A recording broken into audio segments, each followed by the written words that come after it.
Hello mga kanegosyo, mga kakusina, welcome back po ulit sa aking YouTube channel, Ate Jo TV. Magandang araw or magandang gabi po sa inyong lahat. For today's video po, ako po ay mag-share sa inyo kung paano po namin hinihiwa yung aming mga pork barbecue, kung gaano po siya kanipis at kung gaano po kalaki. Ito po ay ipapakita ko po sa inyo kung gaano po kalaki or kanipis yung aming paghihiwa ng aming pork barbecue or pork laman.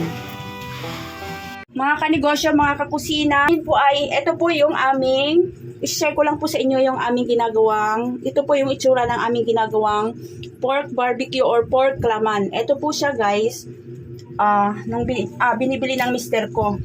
Ito po pala ay 11 kilos. Ang bili po ng mister ko nito ay 240 ang kilo kasi may sukit po kami guys na binibilhan nitong laman. Kaya pag ganito pong nagninegosyo po tayo or paninda po yung ating gagawin, pipili po tayo ng mura at magandang klase. Ayan, ganyan na po itsura niya guys. Medyo maputla na kasi hinugasan ko na po ito at nilamas ko na siya ng asin. Sa lahat po ng mga ginagawa ko sa mga karne guys, hinugasan ko po talaga muna ng asin. Nilalamas ko ng asin bago ko po yan hugasan ng maigi or paulit-ulit para maalis po yung lansa at saka yung alat ng ating karne. Ngayon po, ito po yung itsura niya. Kung sa ating pong mga kadalasan po pag bumibili tayo ng pang barbecue, hinihiwa po nila yan ng pang ihaw-ihaw kung i-request po natin. Pero kami po, marami po kasi ito. Sanay na rin po yung mister ko na maghiwa nito. Ang ginagawa po namin ay kami na po mismo ang naghihiwa nito. Yan guys, kasi pag pinahiwa po namin dyan sa naggagawa ng binibilhan, hihiwain pa po namin ulit. Kaya po ang ginagawa namin, kami na lang po yung naghihiwa. Umpisa na po natin maghiwa ng aming iihaw. Ganito po yung aming ginagawa. Tinatanggal ko po yung balat. Hinihiwalay ko po yung balat kasi ang gagawin ko po dito guys ay ilalaga po natin. Kasi matigas po ito pagka sinama natin siya sa ating paghiwa. Ang ginagawa ko po dito ay ibablanch ko lang siya or hindi naman yung sobrang laga talaga.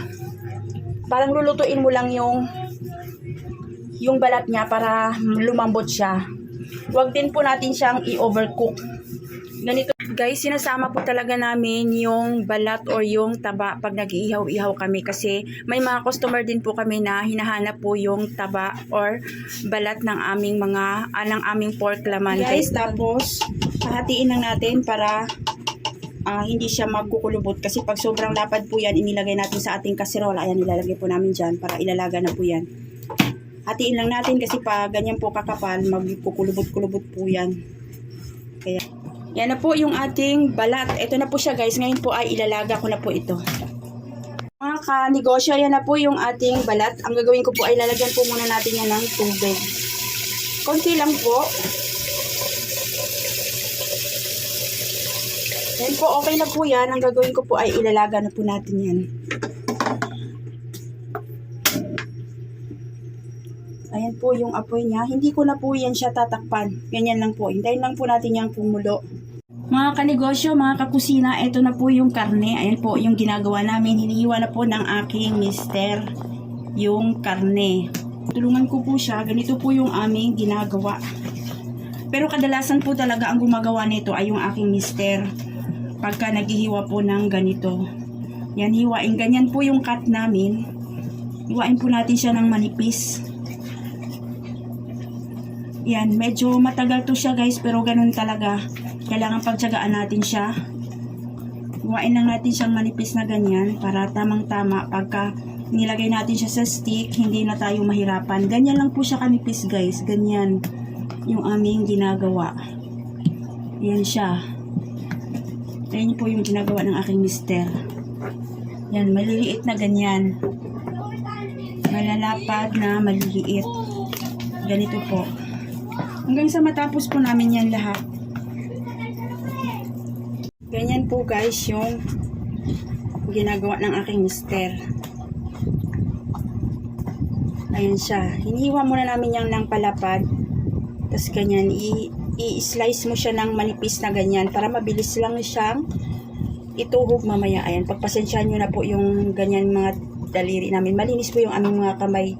Ganyan lang po siya talaga guys yung kulay ng aming mga kuko dahil po sa food color. Kasi po, yan, sa araw-araw po namin ginagawa yung ganyang trabaho.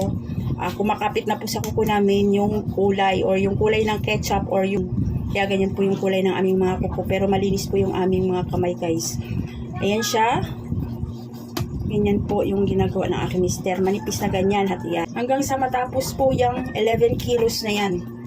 Yan po yung ginagawa ng aking mister. Kasi ako po, iba rin po yung nakatoka na ginagawa ko. Yung sa mga isaw, yung iba pa namin mga ihaw-ihaw.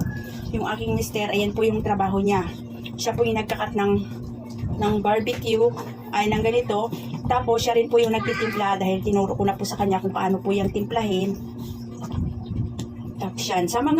Sa video ko po pala nito are sa kung paano po gumawa ng pork barbecue marinated. Check nyo po yung aking YouTube channel. May video po ako kung paano po marinate nitong ating pork barbecue, guys. May video na po ako. Check nyo po yung aking channel, Ate Jo TV. Amin dito siya sa ayan guys, sa strainer para habang hinihiwa namin yan ay nakatulo pa siya. Kalagay siya sa isang strainer. Para kahit papano, matagal-tagal po yung paghihiwa-hiwa natin yan, kahit papano, nakatulo na yung ating pork barbecue. Tinatanggal po namin yung ganito guys. So, hindi talaga maiwasan yan, yung parang kulani. Ito guys, yung may mga bukol-bukol sa karne, alisin po natin yan dahil yan po ay malansa. Yan, inaalis po namin yan. Tinatapon na namin yung ganyan. Samantalang, ito po yung ating pinakulo guys na yung ating balat kanina na tinanggal natin doon sa ating karne. Ito po siya. Babalik ta rin lang po natin para po lahat po ay mabalance po yung pag-alaga niya. Tayin po natin na magiging ganito po yung itsura niya lahat. Kasi di ba po, yung paghilaw ganito yung kulay nito. May parang white pa. Pagka naluto na po yan, ay ganito na po yung itsura niya. Kailangan po ganyan po lahat yung itsura niya. Pantayin po natin yan. Wala po akong oras dito guys, hindi ko yan siya inuurasan. Basta nakikita ko po na lahat po yan ay nagkukulay ganyan na. Ganito. Inaalis ko na po yan, hinahango ko na po yan. Yan po yung itsura niya. Tapos ito po ay hihiwain din natin kung ano yung paghiwa natin dun sa ating mga laman. Sa ating laman na karne, ganito din po yung pa-square-square yung gagawin natin dito. Palamigin lang natin to. Ito na siya yung ating napakulo na balat ng ating pork laman. Kanegosyo, ito na po pala yung nahiwa ng aking mister. Pasensya na po kayo, hindi ko po na-video kasi nakita ko na tapos na pala ng aking mister. Ito na po yung mga taba na nalaga natin kanina or yung balat ng ating pork barbecue na nalaga kanina. Ito na siya. Nahiwa na ng aking mister. Ganito po yung itsura niya guys. Ayan po siya. Ganito pa square. Ayan po. Ito po yung ginagawa namin na pinakauna na ilalagay namin dun sa aming mga barbecue bago po yung laman.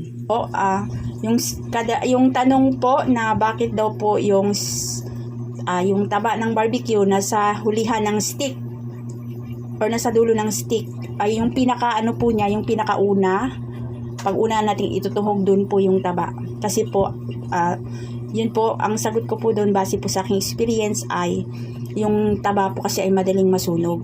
Kung ilalagay po natin yun sa gitna or sa pinakadulo ng stick, bali ang mangyayari po sa ating ihaw-ihaw, sa ating barbecue ay masusunog kasi po itong taba ay alam naman po natin na madali po siyang masunog or mamantika siya, ma-oily.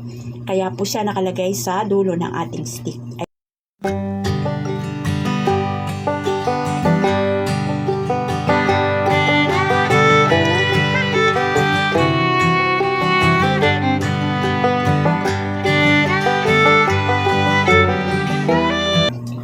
Ito na po siya guys. Medyo mabilis lang kasi talagang sanay na yung aking mister na nitong paghihiwa na itong ating pork barbecue na 11 kilos. Ayan na siya, nanatili pa rin siyang nakalagay sa strainer. Ayan, wala na po yan siyang katas. Yun po yung maganda na talagang wala siyang katas pag imamarinate natin siya. Para talagang masarap yung lasa ng ating barbecue na wala siyang halong tubig. Mga kanegosyo, ngayon po ay imimix na po natin yung ating pork barbecue. Yan po siya guys. Bali, ito po yung aming gagamiting paghahaluan. Kasi guys, malapit na po yung Pasko. Marami po yung order na namin ngayon. Kaya po, bumili po ako ng isang planggana na talagang ito po yung paghahaluan lang ng aming mga ihaw-ihaw. Kasi yung iba pong, yung planggana po na ginagamit ko ay maliit na po siya sa ating ginagawang barbecue.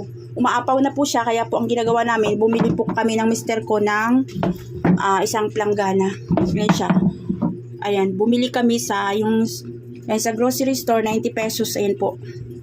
Maganda po sana yung stainless, kaso wala kami makitang stainless at medyo mahal po yata yung ganun. Kaya ito muna yung aming temporaryong gagamitin.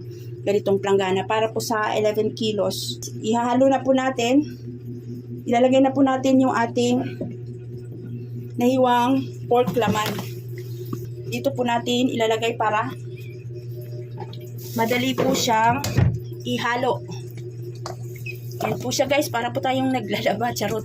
Para tayong naglalaban ng ating, ayan siya. Tapos ito yung katas ng ating, ayan siya guys, kailangan talaga naka-strainer para, ayan yung katas, ayan siya, nandyan na sa ilalim.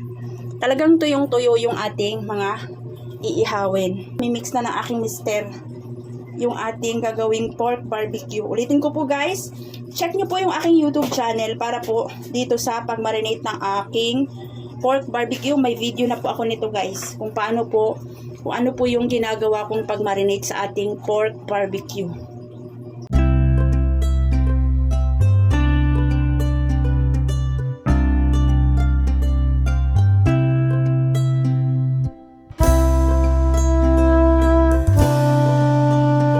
Mga kanegosyo, ito na po yung nailagay na ng aking mister na mga sangkap. Ito po siya. Tapos ngayon po ay inimix po natin ito.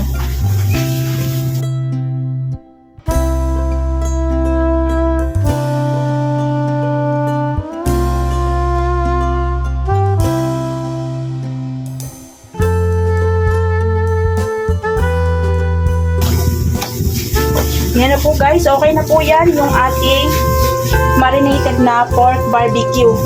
Ayan na po, hintayin po natin yan. Kasi po, yung aking mister ay naligo muna bago siya magtuhog nito. Yung mister ko po ang nagtutuhog nito. Ayan, habang naliligo yung aking mister, ayan, nakamarinate siya. At ayan po, kahit po, pagkatapos po natin ganito po, pwede po natin yang itutuhog na agad. Kasi po, habang tinutuhog po natin yan ay nagmamarinate po yan. Kasi po, sa dami po niyan, medyo matagal po natin yan tuhugin, mga 1 hour po siguro to. Mahigit na tinutuhog ng aking mister. Ayan guys, yung ating marinated pork barbecue. Mga kanegosyo, mga kakusina, nawa po'y nakapagbigay po ako sa inyo ng idea tungkol po sa paggagawa ng ating mga ihaw-ihaw. Kung nagustuhan nyo po ang video ko sa araw na ito, maaari nyo pong i-like, i-share, at pindot po yung ating notification bell dyan sa baba para ma-update po kayo sa lahat ng video na aking gagawin. At kung nagustuhan nyo po, paki-subscribe na rin po. Maraming salamat po sa inyong panonood. God bless po sa ating lahat, and nawa po ipagpapalain po tayo ng ating Panginoon higit sa lahat sa ating pagninegosyo. Thank you for watching.